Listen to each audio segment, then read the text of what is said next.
Hello ma'am.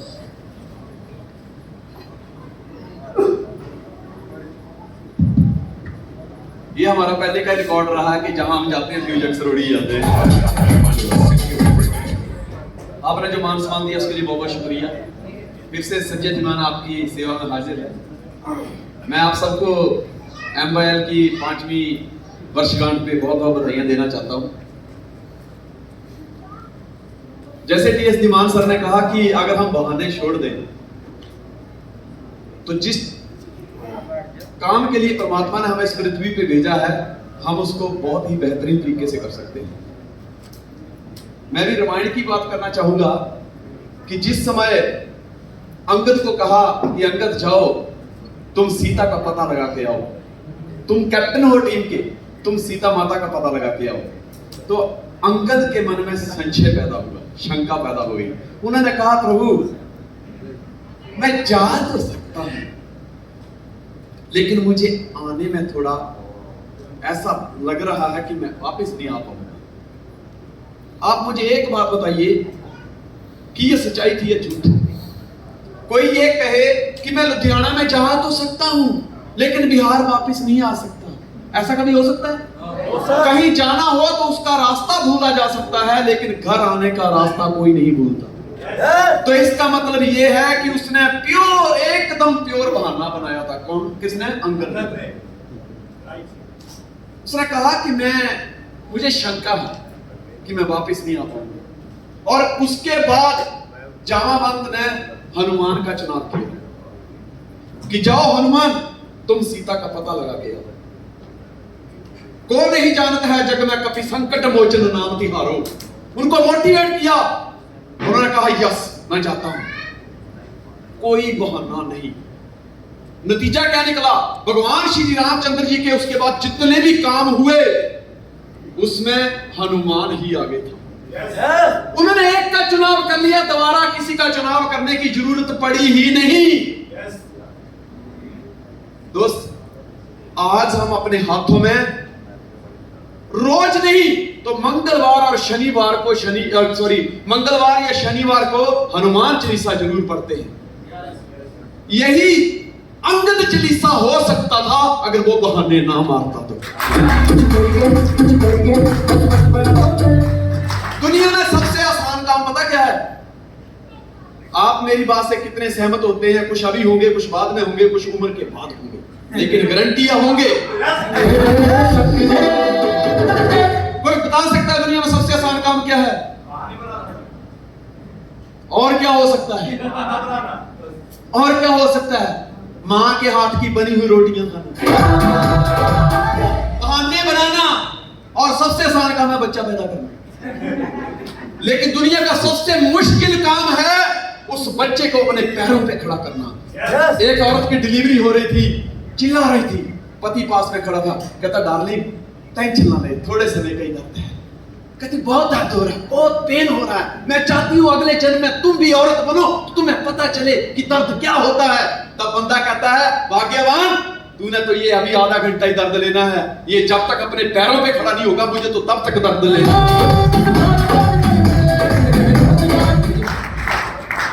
बात चल रही थी टारगेट की। टारगेट क्या होता है? जब इंसान कोई सामने अपने सामने एक टारगेट लिख के रख देता है फिर ताकत इंसान की नहीं लगती, टारगेट की लगती है। एक फाइनेंस कंपनी का मैनेजर, उसको शिफ्ट किया गया दूसरी ब्रांच में, नए इलाके में।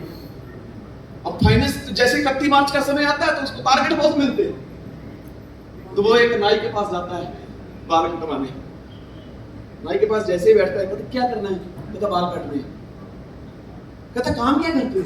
नहीं नहीं आए हो। कहता मैं फाइनेंस कंपनी में हूं। अच्छा अभी जनवरी चल रहा है टारगेट बहुत हाई होंगे। कहता हाँ यार टारगेट तो बहुत है। बाल काट दिए। फरवरी में फिर गया, कहता करना क्या है? कहता बाल काटने। कहता अच्छा और बताओ टारगेट कैसे कब तक कंप्लीट हो रही है? कहता बस लगा हुआ हूं यार, हो जाएंगे। बाल काट के भेज दिया। मार्च आया, मार्च में तो बहुत ज्यादा प्रेशर होता है। जैसे ही कुर्सी पे बैठा कहता करना क्या था? बाल काटने। कहता एक बात बता टारगेट कैसे चल रहा है? उसने कैंची उठाई, कहता सच सच बता, आप भी घोप दूंगा। तेरे को मेरे टारगेट से क्या लेना देना? पक्का मेरे बॉस ने तुझे बोला होगा कि इसको टारगेट की बात करना। सच सच बता, तू मेरे टारगेट को लेके मेरे पीछे क्यों पड़ा है? कहता आप भी मार दूंगा, सच बता। कहता नहीं, मेरे को किसी ने नहीं बताया। कहता नहीं, सच बता, किसने बोला? बोले किसने नहीं बोला यार। तो बोले मेरे को बार बार सारे टारगेट की बात क्यों करता है? कहता तेरे बाल बहुत छोटे हैं, जैसे मैं टारगेट की बात करता हूं तेरे बाल खड़े हो जाते हैं और मैं कैंची से काट लेता हूं।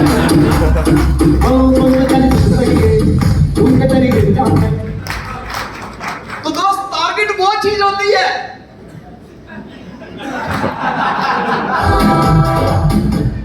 मैं आपको बताऊं कि एक जिराफ जानवर होता है ना, जिराफ जानवर, आपने देखा होगा जिराफ बहुत बड़ा होता है। जब माता जिराफ बच्चे को जन्म देती है तो कम से कम जब बच्चा उसके गर्भ से बाहर आता है तो 6, 7, 10 फुट नीचे गिरता है। माता जिराफ पीछे हटती है। आम जानवर जब बच्चा पैदा करता है तो उसको जानता है, लेकिन वो पहली माँ है, पीछे हटकर बच्चे को ठुड्ड मारती है, ऐसे करके पैर से ठोकर मारती है। बच्चा कमजोर होता है, दर्द होती है उसको, फिर ठोकर मारती है।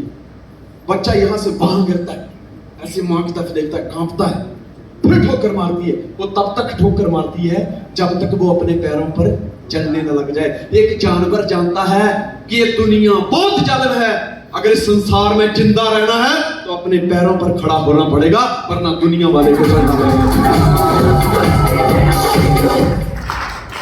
दोस्त,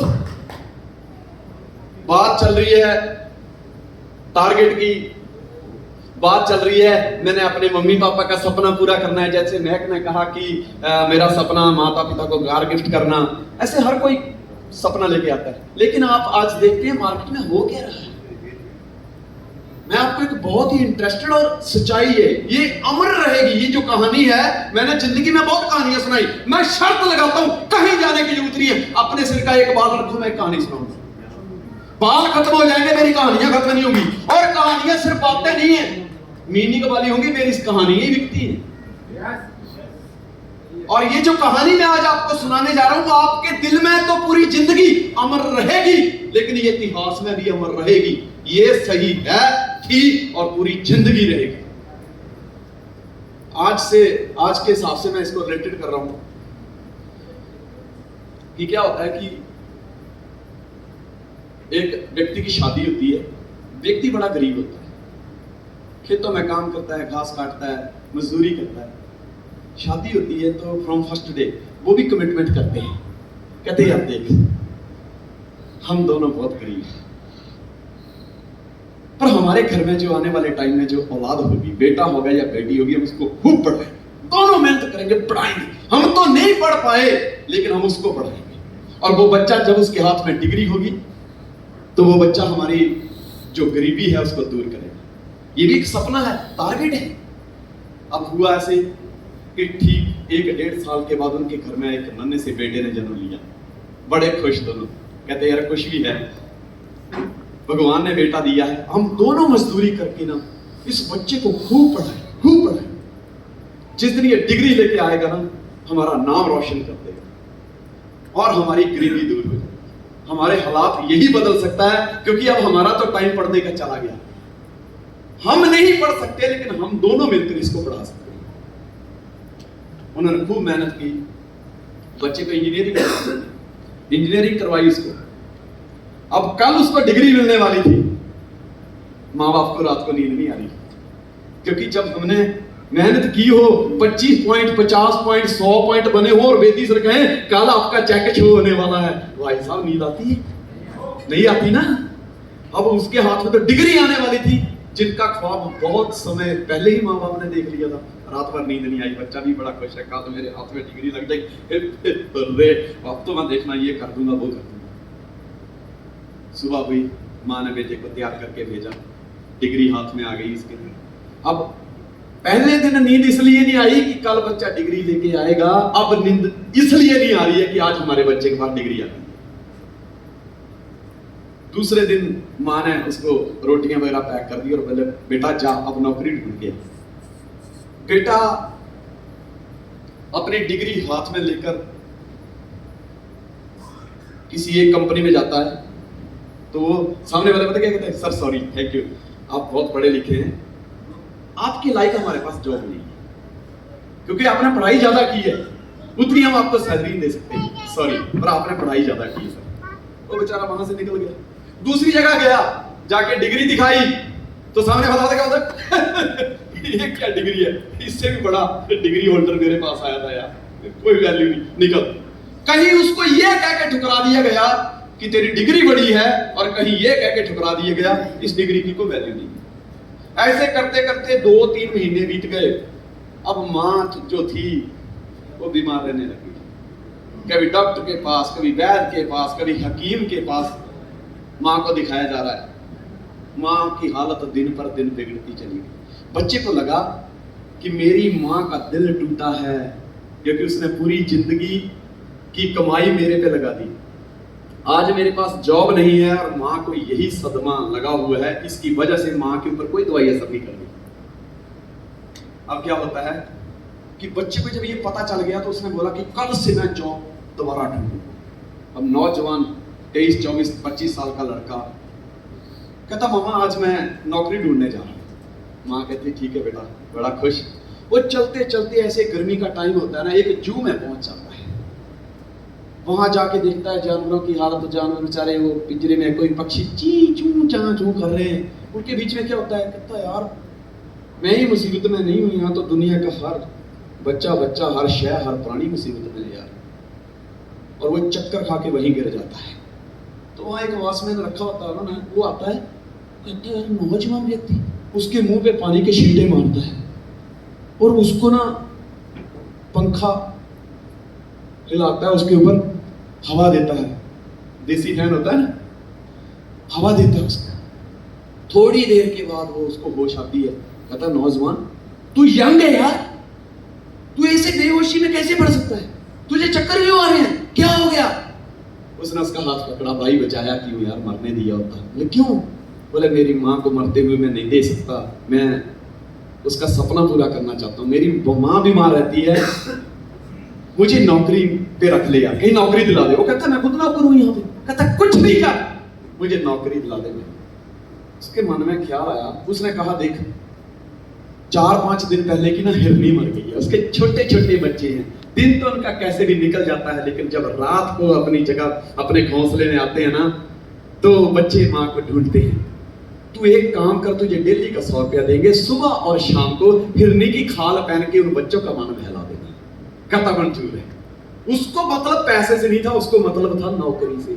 आज ऐसा होता है, पढ़ा लिखा व्यक्ति जिसकी डिग्री पे 50 लाख रुपया बाप ने खर्चा किया होता है, वो कहता है कुछ भी करके यार 10-15 हजार की, तो 10-15 हजार की सही पर नौकरी मिल जाए, सही है ना। अब क्या होता है कि वो नौकरी करने जाता है, डेली का 100 रुपया माँ को बताया घर में, जैसे ही बोला कि मम्मा आज मुझे नौकरी मिल गई है, ऐसे बोलते जो माँ बिस्तरे पे पड़ी थी, जिसको पानी का गिलास पीने की हिम्मत नहीं थी, उसको उठाना पड़ता था, वो माँ खुद उठ गई, कहती बेटा सच? कहता हाँ माँ नौकरी लग गई। अब ये रोज जाता है, सुबह शाम उस जू में हिरनी की खाल पहनता है, बच्चों के साथ मस्ती करता है, और वो हिरनी के जो बच्चे हैं वो भी मस्त रहते हैं, उसके साथ 100 रुपया लेता है। ऐसे करते करते 1 महीना, 2 महीने, 3 महीने बीत जाते हैं। 3 महीने के बाद शाम का समय होता है, जब वो उस दायरे में, उस बाड़े में उन बच्चों के साथ खाल पहन के खेल रहा होता है, इतने में उस पिंजरे के अंदर एक शेर आ जाता है। शेर को देखते ही उसकी आंखें फटी की फटी रह जाती हैं। मन ही मन सोचता है कि आया था यार 2 वक्त की रोटी जुटाने के लिए, लेकिन मुझे क्या पता था कि इसकी कीमत मुझे जान देकर चुकानी पड़ सकती है। आंखें फटी की फटी रह गई। अब सोचने लगा अब क्या होगा यार। शेर धीरे धीरे आगे बढ़ता गया और इसकी आंखों की चमक जाने लगी।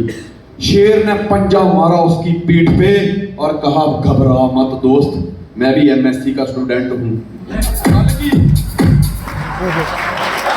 कल की शेरनी मर गई है, उसके बच्चे तड़प रहे हैं, मुझे भी नौकरी नहीं मिली, मैं भी तेरी तरह एक गरीब इंसान हूं, डिग्री होल्डर हूं और शेर की खाल पहन कर आया हूं। दोस्तों आज ऐसे ही हो रहा है, ऐसा ही हो रहा है ना। आज की डेट में आप देख लीजिए, एक डॉक्टर जो है वो कोई और काम कर रहा है, और एक इंजीनियर जो है वो इलेक्ट्रीशियन का काम कर रहा है, डॉक्टर वकील का काम कर रहा है, वकील प्लम्बिंग का काम कर रहा है।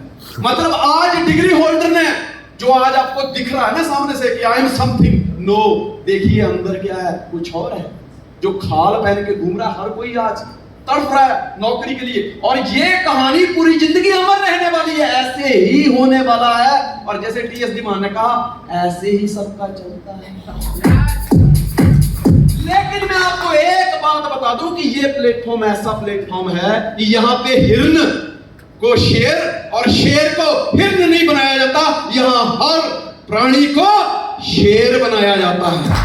मैं आपको एक चीज बता दूं, नेपोलियन बोनापार्ट ने एक बहुत अच्छी बात बोली है। सबसे पहले तो आपको प्राउड होना चाहिए कि आपकी टीम में बहुत ही जबरदस्त आपकी ग्रेट अपलाइन है। क्या आप ये मानते हैं? नेपोलियन बोनापार्ट ने एक बहुत अच्छी बात बोली है कि कुत्तों का सरदार अगर शेर है तो वो कुत्ते अगर युद्ध के मैदान में जाएंगे तो शेर की तरह लड़ेंगे, लेकिन शेरों का सरदार अगर कुत्ता है तो जिस दिन भी वो युद्ध लड़ेंगे वो सारे के सारे शेर कुत्ते की मौत मारे जाएंगे। तो हमारा काम भी सरदारों वाला है और हमारा शेर भी सरदार है, और जिस बिजनेस में सरदार होते हैं वो बिजनेस बड़े सरदार होते हैं। तो क्या आप इस चीज को मानते हैं?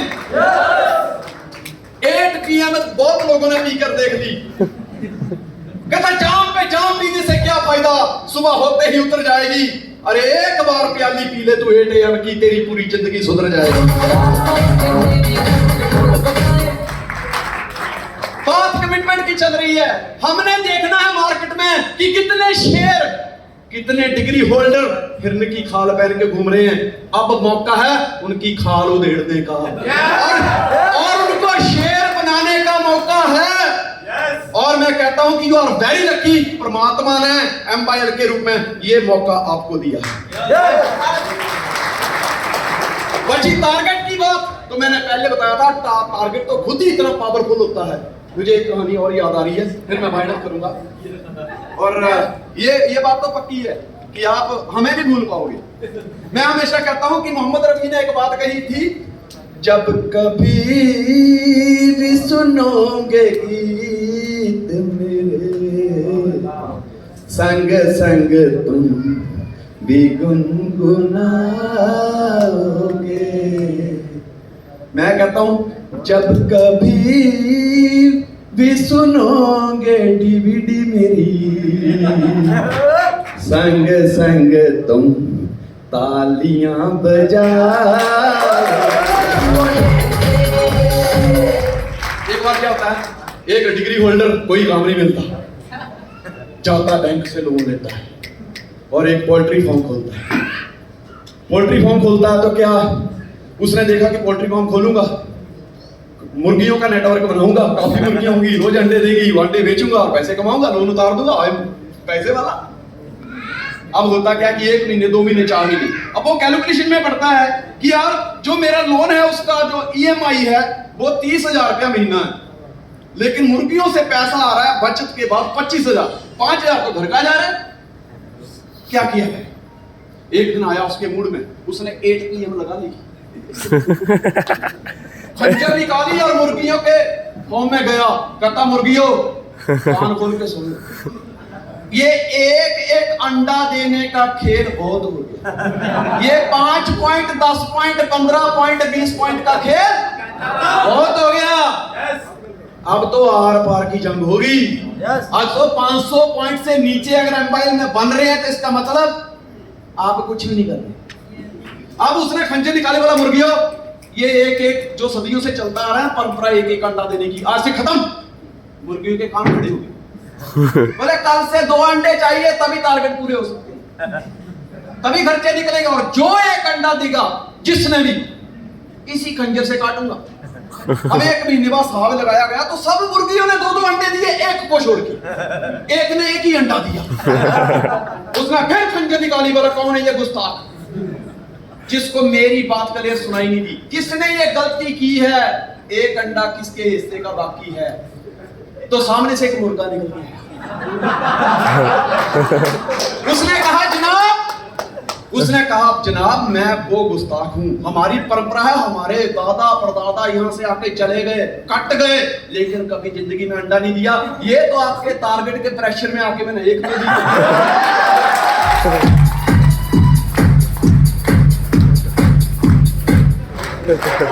So friends, आप सबने टारगेट लिए हैं? आप टारगेट लो, पूरे हम करवाएंगे। ठीक है। बात चल रही थी, गुरतेज सर बता रहे थे, गुरशरण जी बता रहे थे, पुनीत सर और गुरजीत सर। पहले तो मैं इन सब के लिए जोरदार तालियां चाहूंगा। ये कह रहे थे सर अगली बार ना हम दिल्ली में करेंगे प्रोग्राम। मैं कहा भाई दिल्ली बिल्ली और शेख चिल्ली पे मुझे भरोसा नहीं है। मैं सिर्फ और सिर्फ इतना जानता हूं कि पंजाब में घर भी बड़े होते हैं, दिल भी बड़े होते हैं, और हॉल भी बड़े होते हैं, और माहौल भी बड़े होते हैं।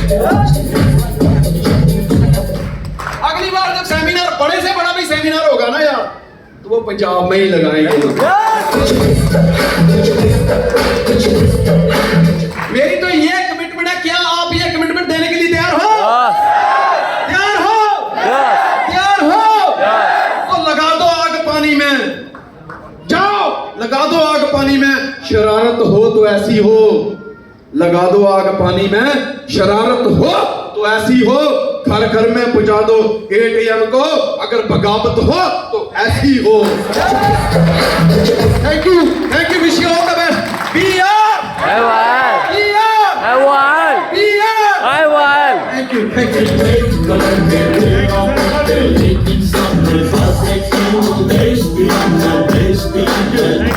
अब मैं जो मेरे 3 प्यारे 3 G's